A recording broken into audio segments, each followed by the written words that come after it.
nos toca hablar esta tarde de ciertos tópicos como que tienen que ver con la reproducción, la función sexual y ciertas condiciones clínicas como la menstruación, el embarazo, el parto, el aborto y métodos de planificación familiar, pero siempre relacionados con la función sexual. Comenzamos con la reproducción. ¿Qué es la reproducción? Una función biológica de tipo vital que permite a los individuos perpetuarse, dando descendientes con características morfológicas bastante parecidas a sus progenitores, pero que vienen a cumplir una misión distinta, porque como tienen esas características tan distintas, producto de la interacción de dos individuos que morfológicamente son diferentes, ellos pueden o están más preparados para sobrevivir en ambientes de hostilidad. La reproducción en el humano es de tipo sexual, producto de que somos mamíferos vivíparos y multicelulares, organismos multicelulares. Recordando que el embarazo se da dentro del cuerpo de la hembra, producto de la interacción de los gametos a nivel de la trompa de falopio, que es el tercio medio, y permite una conexión dentro de un saco gestacional que se interactúa por intermedio de un cordón umbilical y una placenta que va a pegar al cuerpo de la madre. La función sexual también es una función vital del individuo que permite, mediante la interacción de los órganos genitales de ambos, mediante ese encuentro, le puede servir como decir que para muchas cosas, para perpetuarse, le puede servir para búsqueda del placer, que es lo principal en el ser humano, le sirve para reforzar la autoestima, le sirve para reforzar o completar su identidad de género, para demostrar emociones, afectos, sentimientos, etc. Una vez que pasamos de ahí, la parte esta de la función sexual, tenemos que hacer mención que los cuatro componentes, que son el deseo, la excitación, la meseta y orgámica y la resolución, se pueden ver modificadas con ciertos momentos del ciclo reproductivo, háblase de menstruación, háblase de embarazo, aborto, parto, o mediante la utilización de métodos de planificación familiar. Hablamos de la menstruación. La menstruación no es más que una descamación cíclica periódica, regular, mensual, del epitelio endometrial, que es la capa interna de la matriz de la mujer. Esto ocurre en un promedio de 28 a 32 días, comienza a la edad de los 11-12 años en una mujer venezolana y se suspende entre los 46 y 53 años, sobre todo en mujeres que viven cerca del mar o a la orilla del mar. Durante este periodo, que es el periodo meramente reproductivo, la mujer tiene la capacidad de dar hijos. El ciclo menstrual es producto de la interacción entre lo que es el endometrio como tejido compacto y la producción de hormonas por la gónada, que en este caso es el ovario, que produce un tipo de hormona que es el estrógeno y la progesterona. Comienza con una fase proliferativa que dura los primeros 14 días y una fase secretora que dura los últimos 14 días. En la mitad de eso, el encuentro de esas dos fases, es cuando se da el fenómeno que se conoce ovulación, que no es más que un momento desde el punto de vista evolutivo que es explosivo, volcánico, que permite la salida del ovario por parte de ese ovocito secundario, que luego madura en la trompa, en el tercio medio de la trompa. Ahí se une con el gameto masculino del espermatozoide, que va ascendiendo a través del cuello uterino, después de haber sido depositado en el fondo del saco vaginal. Llega hasta el oviducto y ahí se une con el óvulo, que ya debe estar esperando, y ahí se conjuga la formación del cigoto. El cigoto es la célula matriz para dar origen a la vida. Esta se divide luego en mórula, blástula y gástrula, luego pasa a embrión de 3 capas, y en un periodo de 10 semanas es cuando termina la embriogénesis para pasar a lo que es el feto, que es el tamaño definitivo, que es el que va a crecer hasta el 9º mes de embarazo o los 284 días que dura el embarazo. Ahora bien, la función sexual, ¿cómo es en cada una de estas etapas? En la menstruación siempre existió el miedo, el tabú, la creencia, sobre todo con la influencia religiosa, que es el cristianismo, de que no se debe tener sexo durante ese periodo de tiempo, porque era contaminante, porque era asqueroso. Ya hoy eso no se toma en cuenta y eso se ignora cada vez más. Se puede tener y la mujer está intacta desde el punto de vista sexual, y pues de manera que puede ejercer su función en el momento y cuando quiere y como quiere. Por lo demás, desde el punto de vista hormonal, ella tiene todos los disparadores desde el punto de vista hormonal para estar activada desde el punto de vista sexual. Y es ahí cuando comienza, por la producción de FSH y LH, a tener más deseo y más actividad.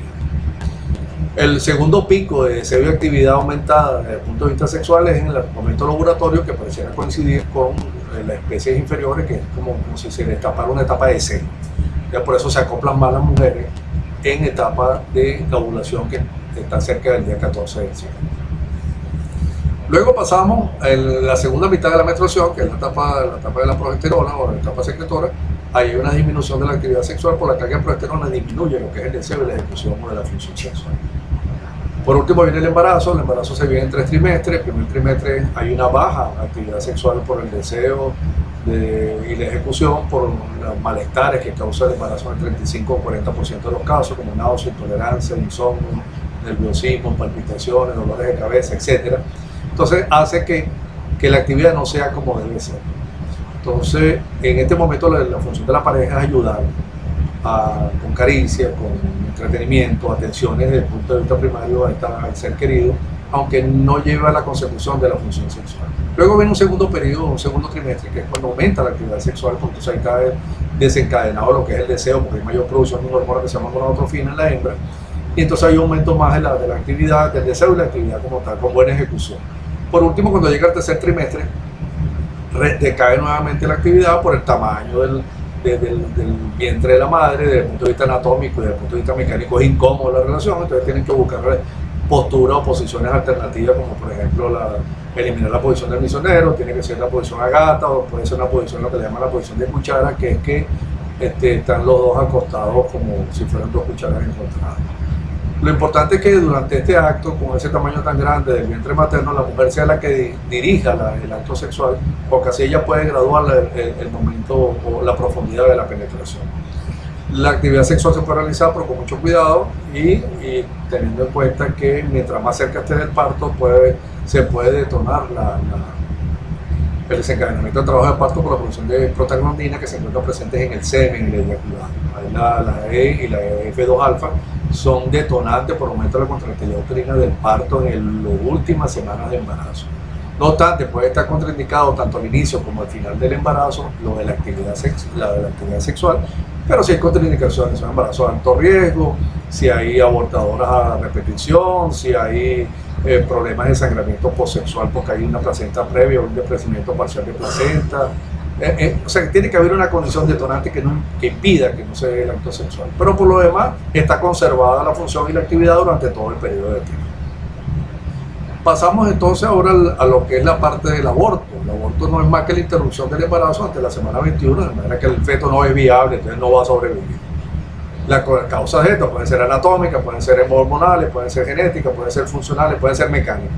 Si hay una incompetencia cervical, lo puede perder. Si hay una baja producción de progesterona o gonadotrofina coriónica a partir de la semana entre las 8 y las 12, puede perder el producto de la concepción. Puede ser provocado también, o sea, puede ser natural o provocado, como tiene indicaciones de tipo médica, por malformaciones o por interrupción por producto de la violencia sexual, etc. Esto tiene connotaciones de todo punto de vista, médicas, religiosas, penales, de varios tipos.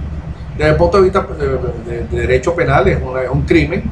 En este tipo de sociedades eso está prohibido, está penalizado con cárcel de 4 a 8 años de prisión.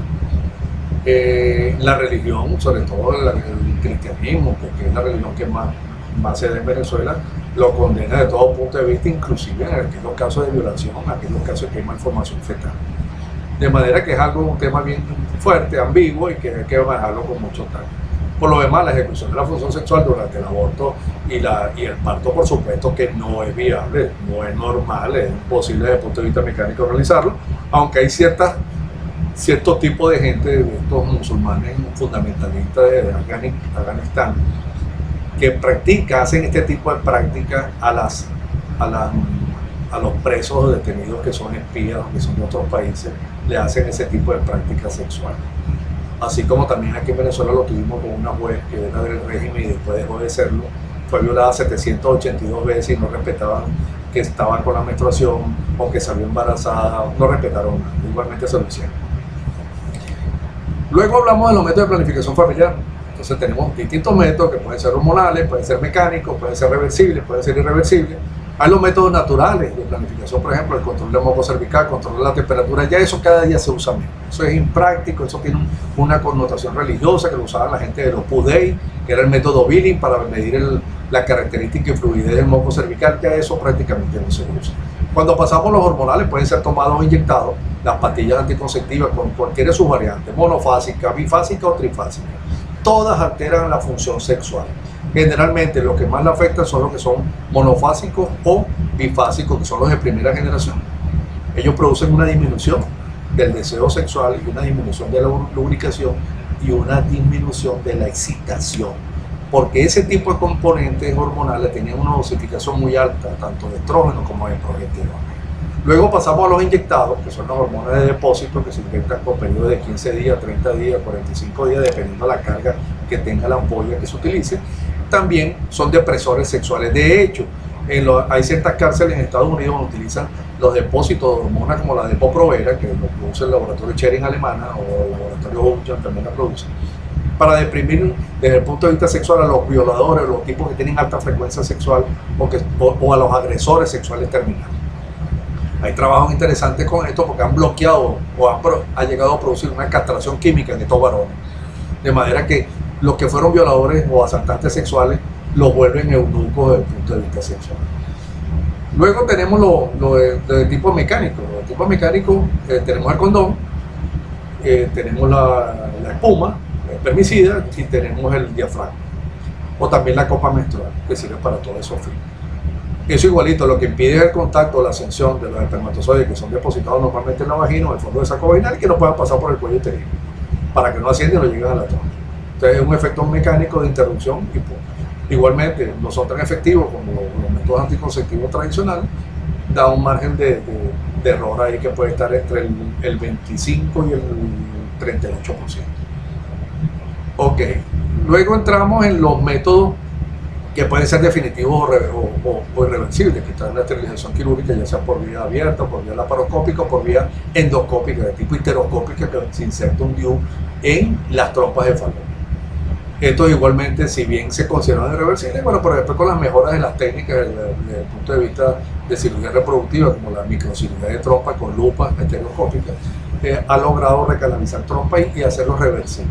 Así como también con la presentación que a partir de mediados de los años 70 de la técnica de reproducción asistida tipo fertilización in vitro, permite solucionar este tipo de mala decisión que es la esterilización quirúrgica en mujeres, sobre todo en mujeres jóvenes que no han completado su madurez desde el punto de vista emocional y física, y que por paridades tempranas los médicos han decidido practicar algún tipo de esterilización quirúrgica. ¿Cómo es la función sexual en los casos de los métodos de barrera? Indudablemente que hay una disminución ahí, una alteración de la función sexual, porque puede haber el deseo, pero la práctica del uso de objetos de tipo mecánico, para el uso de condón, el uso de diafragma o espuma y eso le quita, le resta espontaneidad al acto sexual. Y a cualquiera se le infla el guarapo, como diría alguien por ahí. ¿Okay? Entonces, eso al quitarle o restarle la espontaneidad al acto sexual, ya eso disminuye la frecuencia de cosas. La esterilización quirúrgica como tal no tiene por qué alterar el ejercicio de la función sexual en este tipo de pacientes, a menos que tenga una patología subyacente, tipo inflamación pelviana, endometriosis o algún tipo de enfermedad de transmisión sexual, que son capítulos que se verán más adelante en la cuestión del curso. Vamos a acompañar este video con unas imágenes que son sugestivas de todo lo que brevemente le he expresado en este video. Buenas tardes.